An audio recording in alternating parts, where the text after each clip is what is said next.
ध्यान से सुन, पहले ये बटन दबाना है, फिर ये बटन, इससे ये ऑन हो जाएगा। उसके बाद ये वाला दबाना, फिर तुझे 5 मिनट के अंदर वहां से निकलना होगा। अब सुन, चाहे कुछ भी हो जाए, ये बटन मत दबाना, वरना बॉम्ब उसी वक्त फट जाएगा और हम सब मारे जाएंगे।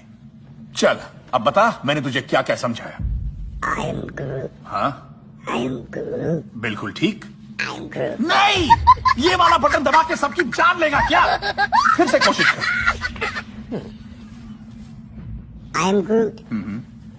I am Groot. हाँ, I am Groot. अरे नहीं, अभी तो बोला ये वाला नहीं, दिमाग में कीमत है क्या? वहां नीचे जाकर तुझे कौन सा बटन दबाना है मुझे बता दी। नहीं! चुप कर और कहीं से टेप लेकर आ। देख किसी के पास कोई टेप है क्या? मुझे बॉम्ब वाले बटन पे टेप लगानी है। मेरे पास टेप नहीं है, लेकिन देखता हूँ यार।